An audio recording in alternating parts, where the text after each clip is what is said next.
પછી આઈથી એક વખત એ બોલ વેચનાર પાસેથી તેને બોલ વેચાતા લીધા. બોલ વેચનાર ફેરિયાએ તેને તોલમાં બોલ ઓછા આપ્યા. ચિંટુ તોલ બરાબર જોતો હતો તેથી બોલ વેચનાર તેને વેચી શકે તેમ ન કેમ ભાઈ તમે મને બોલ ઓછા આપ્યા? બોલ વેચનારે નીચો ભયું હસતા કહ્યું, બોલ ઓછા હોય તો તને લઈ જવામાં સહેલું પડે.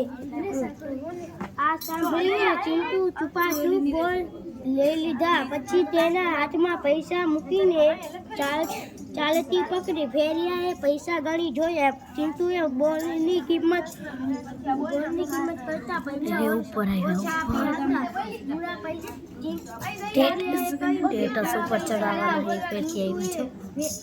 ફટાફટ જવાબ દઈને આપ્યો, અરે ભાઈ, એ તો તમને ગણવામાં સહેલું પડે એટલા માટે ઓછા પૈસા આપે એટલું